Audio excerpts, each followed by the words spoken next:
All right, everyone. We start off today talking about the tariff wars. They have begun. Midnight tariffs did begin last night between the United States and three of its main trading partners, Canada, Mexico, and China. China immediately retaliating, of course.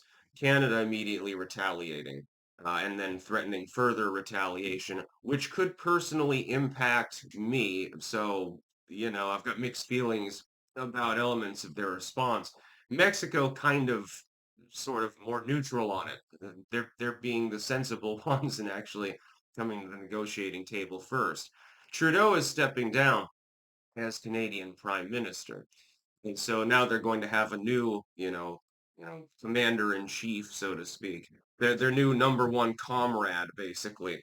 And probably the Liberals get propped up by the fact that tariffs will harm Canada more than they will harm the United States because of the import and export ratio. The one caveat is the energy sector. Canada is threatening to shut off all power to the United States that it supplies. What does that mean for my home state? Oh shit, Hydro-Quebec is a thing. Most of the energy in our state comes from Canada. If I were Trump, I would have taken that into consideration before applying the tariffs and urged states in the New England region that are using Hydro-Quebec and similar Canadian energy, etc., to switch over. Does this mean that our energy rates will probably rise? Yeah, possibly, although they could actually go down. It's just in the interim period, things might be a little bit messed up. So I guess we're going to have to invade Canada and occupy Hydro-Quebec to keep the power on or something like that. I'll be getting a ball and chain soon from a subscriber, so I can go and attack the Canadians, I suppose. Be like a War of 1812 situation. I am just joking, of course. We're not going to actually invade Canada. But it would be funny. Canada wouldn't last a single day, by the way. If the U.S. if the U.S. military got involved, it wouldn't be a long war, perhaps. That being said, we do need to address the potential energy crisis that could result from this. Because while I support Trump's energy policy, drill baby drill, and exploiting natural gas, coal, oil, basically everything we have, mining the lithium so that we can, avoid having entanglements with China, that would be extremely helpful because apparently we have one of the world's largest lithium reserves in Arkansas, literally right under our feet, or was it Oklahoma? I think it was Arkansas. It definitely helped the local economy, by the way. That would create tens of thousands of jobs, I'm sure. Um, while we have those resources, it takes time to actually set up the infrastructure to make them usable. So it takes time to mine the lithium, to refine the lithium, to treat the lithium, to manufacture the lithium into something usable. It takes time to set up the new oil rig. It takes time to set up the new natural gas export plant and things like that. We're capable of doing it, but it'll take time. And this is what people are going to whine about. Trump's tariffs and the resulting response will bite in the meantime. And the fact is, the legacy media will exploit this to the best of their advantage because they don't like Donald Trump. It's inevitable that they're going to do this. But then again, if Donald Trump, says hello in the morning, they'll say, why didn't you say it in Spanish? You're being xenophobic. So they're not going to give him any reprieve whatsoever. But he knows this. He's acutely aware of this. That's why Elon is running interference for him. By the way, we'll be talking about a private mission to Venus, actually, in today's New Tech exclusive. So definitely follow on Rumble or BitChute or someplace like that because that's going to be a fun video to make. It's the Morning Star missions. Very, very mimetic, by the way. Um, the tariff wars have begun. Trump is basically trying to force them into negotiations. I do not believe that the tariff war will even be particularly long, actually. I think that Trump is going to negotiate with the far left leadership of Canada, with Sheinbaum, the president of Mexico, and with the Chinese, and attempt to create a better trade deal. At this point, a lot of his maneuvering, at least in foreign policy, is about trade. You've got, for instance, minerals and fuel in Greenland. If he can grab that up, yeah, fuck Canada, basically. Well, that sort of cuts them out now, doesn't it? In domestic policy, economically, exploiting lithium gas and so forth, you're cutting out Mexico, basically.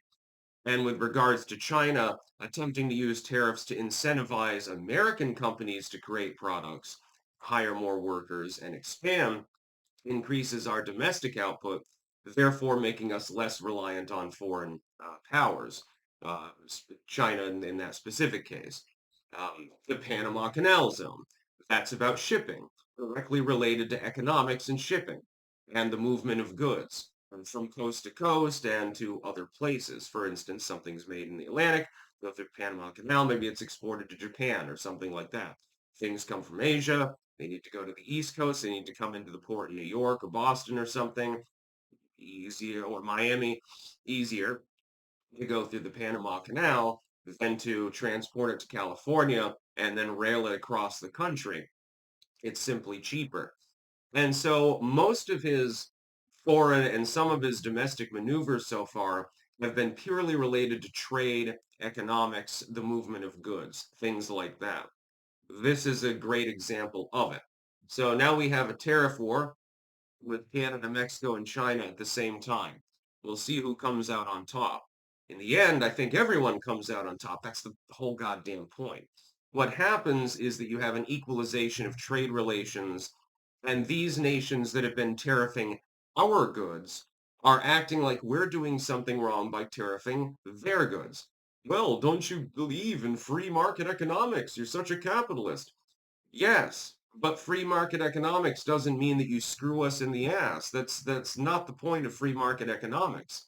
Nations should simply be able to trade with one another. And when goods are moved through a nation, like again with Panama, there's a tax on it, there's a surcharge. That's understood. Nobody has a problem with this. But when another nation is simply taxing everything that comes into their nation from yours, and sometimes not doing so, by the way, I will note, from other nations, and you're not doing anything about it, you're getting jackhammered. You know, if you're a net exporter or a net importer, tariffs can bite.